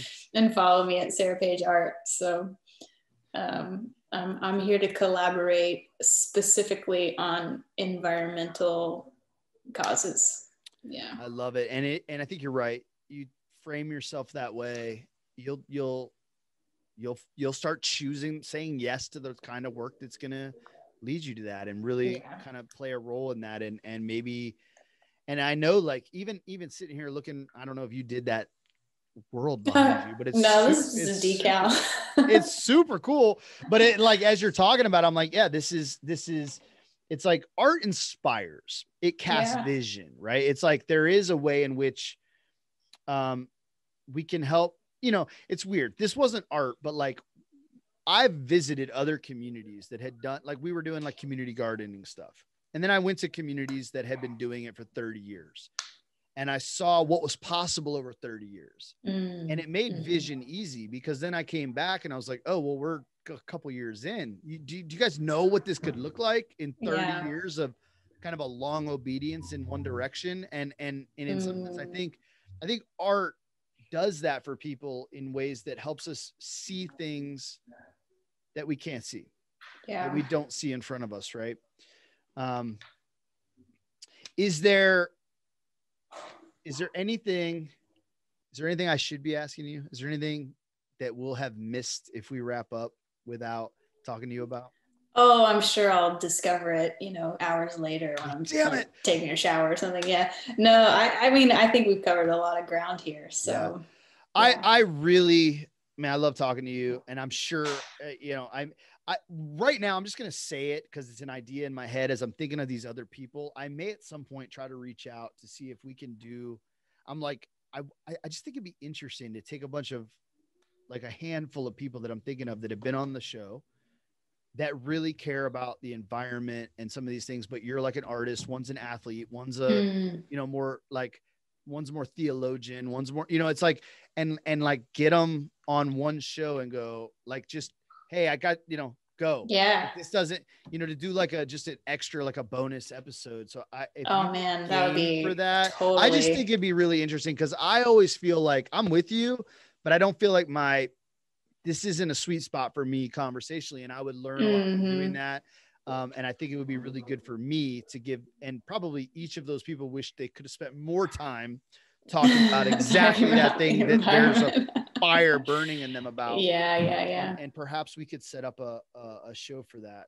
I would love to do that. And then you could take a copy of it and put it on your art and in your environment and art show. Is that what you called it? Do we need a name? Art. Yeah, we need to come up with a name. We need to have people write in with their ideas for the title of my podcast. You know what? Here we go. This is perfect. Arts and environment.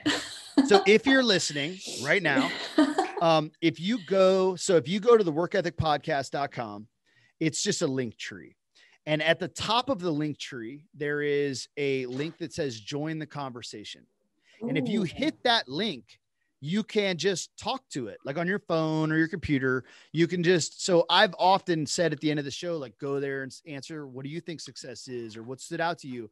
But for this, like, we need a name for Sarah's show because it's coming out next month. So we seriously need your ideas and your creativity right now. So we're gonna crowdsource this. Go to that, hit the link tree, and just leave a message. And actually, if you do it soon enough, some of those could even get included at the end of this show, but you got to do it quick. Ooh, got to do it quick. Well, actually, that's impossible because I have to launch it for you to hear it. But I can circle back and add it later. You have to have We'll heard give you this a show. shout out on the next show. On the next episode, we can share those on there and perhaps even have Sarah chime in on the one that she settled on. Hopefully it's your idea. Oh yeah. Maybe and if you win, you can be my first guest. Boom. Perhaps hopefully it's not someone boring and dull. Oh my gosh. Great Yeah, idea. don't be boring. So Unless if you're you're boring. interesting and not boring and you have good ideas, Sarah would like super those weird. ideas. Send them in and then come be weird with her in the dark. This is great. I'm actually gonna have to do this now. How many people have like started podcasts off of your podcast? I don't know, but I try to encourage everyone because I think it's a really good idea. And by the way, how long have you been doing it now? Year and a half, maybe. Okay. And it's a great way to get meetings that you wouldn't otherwise get. So like I reached out to an author of a book that I'm in love with. I've done 2 episodes with him. Both of them are like 3 hours long. And I'm like, how on earth do I get to talk to the most brilliant man I've ever, like I read a book that I go, this is the most important book I ever read. I reached out and I was like, do you want to be on the show? And you know, it's really good. Like I've gotten meetings with people that would not give me their time, but it's like, but no one's asking them to be on a podcast. It's a kind of a cool thing to do. It puts something down. Yeah. It's helpful for their own promotion to kind of get introduced to another audience. I just think you absolutely should be doing a podcast and your business will grow, right? Sarah Page Art will grow because you're bringing artists and environmentalists to a table to have conversation. And that's how you're actually going to pave your way because you're going to start with your podcast. Like it's going to work. So we need a name. So guys, if you want to be part of this, seriously, send it in. Yeah, you'll have to send me your top tricks and tips to my email. Tips and tricks. Yeah. Well, don't send me ticks. It's start doing it. Just like your advice was literally to anyone else. Like if you're on the fence on something, start doing it. And yeah, you just start recording a conversation. I mean, we're just on a Zoom call and I hit record. Yeah. It's that easy. Right. Yeah. And so, man, I'm super excited for this. This is great. There's a lot. I think there's a lot. I can't wait to, by the way, I'm going to give my suggestion for a name. Okay. It isn't obviously related to either topic.